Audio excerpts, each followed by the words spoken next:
Good morning mga Desai. Mag-city ta ngayon. Good morning sa inyo. Friends, we're going to city today and we will meet some friends. So guys, this is the question. No, I will not reveal. Guys, these are the questions.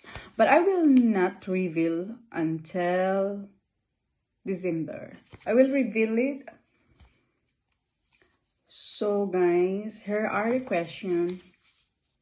We have daily task.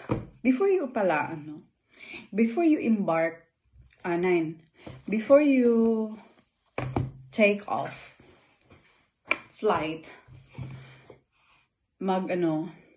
there's so many trainings. Even though na stewardess ka na for how many years, but in my side, nag-break ako for how many years. So that was the time na nasa 20s pa ako naging flight attendant, pero wala yun siya masyadong trainings. It was only more theory. That was in Cebu and Indiana Aerospace Academy. And that time, kasi associate, second year. That time, in my time pa talaga, ikaw pang nagbabayad. I don't know now if it's still na ikaw ang mababayad. But in Europe, you don't need to pay for that. Since na I have experience with that, so kaya ako nakuha din, di ba? But back to my story. 2 years lang yung experience.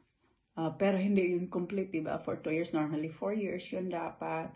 Kasi noon, pwede mong pag-aralan yun. Yung mga navigation, yung mga aeronautic, yung mga,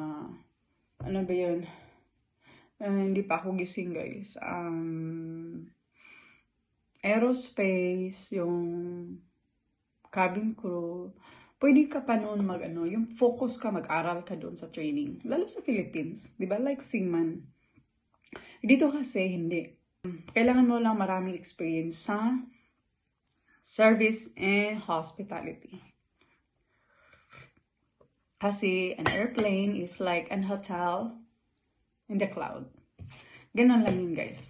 So, everyday nag-aaral ako. Marami akong ginagawa sa buhay, guys.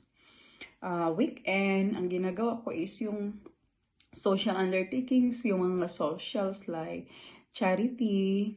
Yun ang tinatrabaho ko sa mga documents. Hindi ako talaga nag-aral ng Sunday. Ang ginagawa is matapos yung mga documents ng German-Filipino Friendship, like yung mga taxis, yung mga papers na kailangan i-endorse natin doon sa mga notar.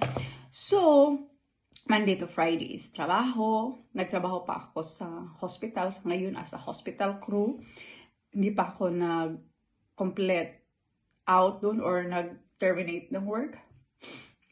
Kasi nagpili pa ako, saan ako mag-base.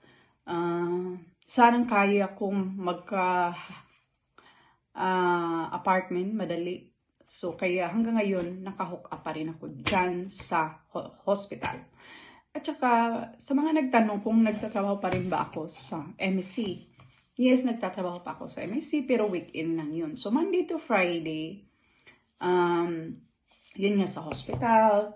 Sabado is sa MSC, mag-i-escort ng mga passengers. At Sunday, family day or 2 hours lang sa German-Filipino Friendship. So guys, sana na ko kayo. I started to write or post my videos about my lifestyle. So don't forget to follow and click so that you will be notified of videos like this. So guys, bye!